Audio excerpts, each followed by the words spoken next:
చందమామ కథ. నిజమైన లక్ష్మి. పూర్వం ఉజ్జయిని నగరాన్ని ధీమంతుడనే రాజు పాలించాడు. ఆయనకు మహారాజుకు ఉండదగిన అష్టైశ్వర్యాలు ఉండేవి. ఇలా ఉండగా ఒకనాడు ధీమంతుడి వద్దకు ఒక జోగి వచ్చాడు. జోగిని చూసి రాజు ఏం కావాలని అడిగాడు. మహారాజా, నా దగ్గర ఒక ఇనుప లోట, ఒక కర్ర ఉన్నాయి. వాటిని తమకు అమ్మి డబ్బు తీసుకుపోదామని వచ్చాను అన్నాడు జోగి.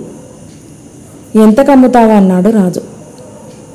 అవి తీసుకుని 1,00,000 రూపాయలు ఇవ్వండి అన్నాడు జోగి. రాజు వెనక ముందు ఆలోచించకుండా, మంత్రులు మొదలైన వారు వద్దంటున్నా వినకుండా జోగికి 1,00,000 రూపాయలు ఇచ్చి ఆ 2 వస్తువులు తీసుకున్నాడు. ఆ రాత్రి ధీమంతుడు పడుకోగానే ఒక కల వచ్చింది. ఒక స్త్రీ సమస్త ఆభరణాలు ధరించి రాజసౌధంలో నుంచి బయటికి పోతుండటం రాజు చూశాడు. ఎవరు నీవు అని ఆయన ఆ స్త్రీని అడిగాడు. నేను ధనలక్ష్మిని అన్నదా స్త్రీ. ఎందుకు వెళ్ళిపోతున్నావు అన్నాడు రాజు. 1,00,000 రూపాయలు ఇచ్చి ఒక జోగి దగ్గర ఎందుకు పనికిరాని లోట కర్ర కొని నన్ను అవమానించావు. నీ ఇంట ఒక్క క్షణం కూడా ఉండను అన్నది ధనలక్ష్మి. అవశ్యం వెళ్ళు అన్నాడు రాజు నిర్లక్ష్యంగా. రెండో జామున రాజుకు కలలో ఇంకొక స్త్రీ కనిపించింది.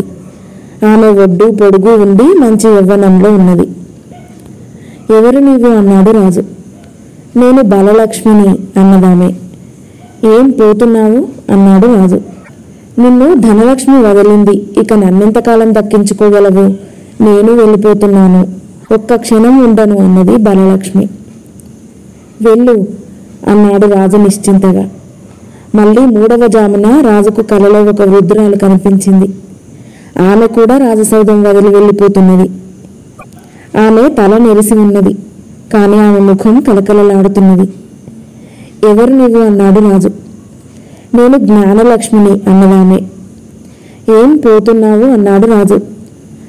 బలలక్ష్మి పోయాక నాకిక్కడ ఏం చోటున్నది? నేను వెళ్ళిపోతున్నాను అన్నది జ్ఞానలక్ష్మి. అవశ్యం వెళ్ళు అన్నాడు రాజు నిబ్బరంగా. తర్వాత 4వ జామున రాజుకు కలలో ఒక దేవతాశ్రీ లాంటిది రాజసౌధం వదిలిపోతూ కనిపించింది. ఎవరు నీవు అని అడిగాడు రాజు. నేను ధైర్యలక్ష్మిని అన్నదామె. రాజు ఆమె దారికి అడ్డు నిలిచి, నువ్వెందుకు వెళ్ళిపోతున్నావు అన్నాడు. అందరూ నిన్ను వదిలిపోతున్నారు, నేను మాత్రం ఇంక నీ వద్ద ఎందుకు ఉండటం అన్నది ధైర్యలక్ష్మి.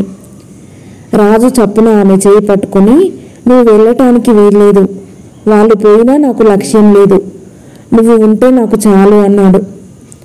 ధైర్యలక్ష్మి నవ్వి, సరే అయితే నేను నీ దగ్గరే ఉండిపోతాను అన్నది. రాజు సంతోషంతో నిద్రలేచాడు. కథ సమాప్తం.